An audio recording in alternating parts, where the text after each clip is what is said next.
I announced those changes, which resulted in an over $600,000 savings in taxpayer money. Flagler County Sheriff Rick Staley prioritizes safety while finding ways to save money for the community. With the approaching retirements of Division Chiefs Kim Burrows and David Williams, Sheriff Rick Staley asked his executive team to conduct a critical review of their responsibilities and provide him with suggestions to enhance the sheriff's office.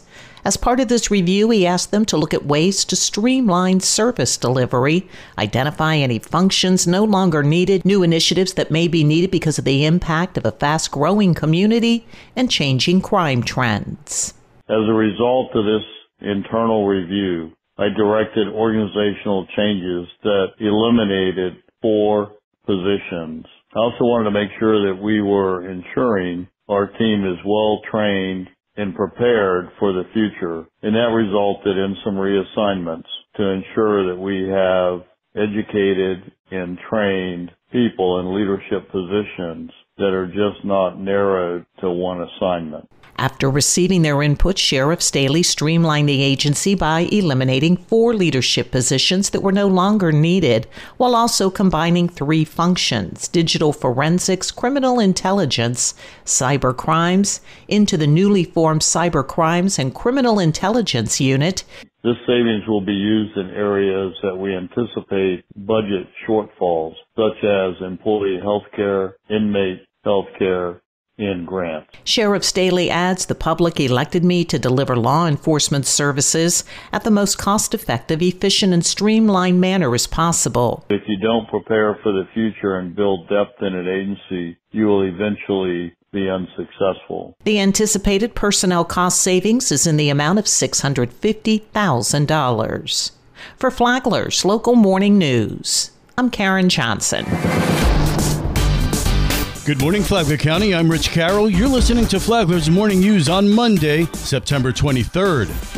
Alan Lowe, a former Palm Coast mayoral candidate, has sued the city and the supervisor of elections to block a November referendum that would remove limits on the city's borrowing power. The lawsuit claims the ballot language is misleading, a concern also shared by some council members. While ballots are already printed, the referendum could still be nullified by a court order or council vote. Critics argue the vague wording conceals potential financial risks for the city. In other news, Sally Hunt, a Flagler County School Board member, has resigned her seat following months of speculation. Her resignation ensures that her seat will be filled by a gubernatorial appointee, which could take months, leaving the board at risk of deadlock.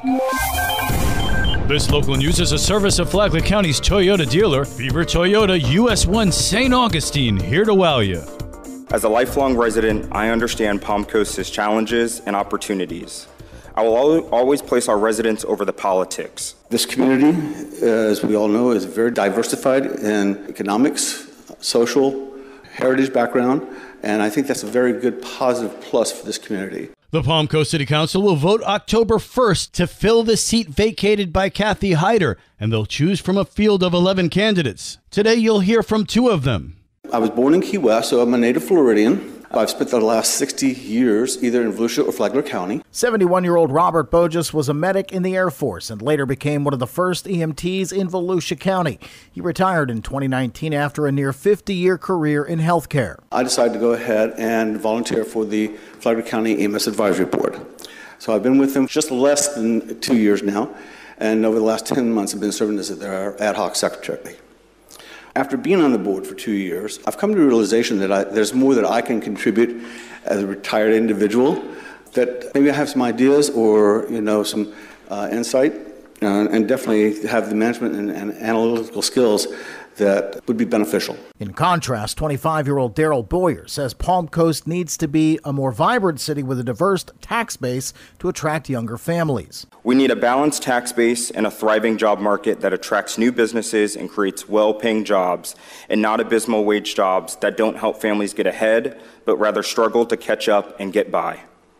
My background as a private investigator, legal assistant, and legislative aide have sharpened my skills in solving tough problems. I bring stability, servant leadership, and common sense to the board. I will be a sponge for knowledge and work diligently to represent this city with integrity and my faith. Tomorrow, we'll hear from 2 more candidates. For Flagler's Morning News, I'm Daryl Newman. Trey King is Marineland's marketing specialist. He says that his passion is animals. I'm doing 9 to 5, 5 days a week with Marineland, working around dolphins, working around red-footed tortoises, sea turtles, sharks, and then go to the wild reserve. I'm surrounded by big cats, exotic animals, and like even a coatimundi, which I had never even heard of until I started working there. King said even when he got his dog Baxter when he was in college, he knew he needed to work around animals. Business Minds Coffee Chat with host Jay Shear is on WNZF Saturday mornings at 8:30 and on the Flagler radio app. Tomorrow, before Marineland, Trey King tried acting. From the WNZF newsroom, I'm Deb Albertson. And now you're up to date on Flagler's Morning News. I'm Rich Carroll. And now, Mike Licio with your WNZF local sports update. Friday night was homecoming for Flagler Palm Coast, and while I was out at sea, the WNZF Sports Network wouldn't miss it for the world. Zephyr Hills Christian found themselves in a hole early. And Mitchell gets the handoff. He's going right again, and he's going to go right into the end zone. Touchdown, Bulldogs! Marcus Mitchell entered the game with history on the line, needing 211 yards to become the school's all-time leading rusher. The Warriors bounced right back to tie it at 7. It didn't take long for the Bulldogs to jump back on top. The handoff to Simmons, and he is in the end zone for another Bulldogs touchdown. Sophomore Braylon Simmons continues to amaze. FPC isn't all offense, though. Amari Smith is on the left side. He fumbled the ball, and it is recovered. It looks like that is number 12, Nazario Watkins. Play caller Jake Medlock knew just where to go with the ball. Mitchell up the middle. Mitchell's going to dive into the end zone. With that score, Mitchell blew the game wide open. Mitchell got his fourth and final touchdown in the second half, finishing with 221 yards to break Kayshawn Bird's career rushing record. Bulldogs win 50-19. Mitchell on making history. There's still work to be done.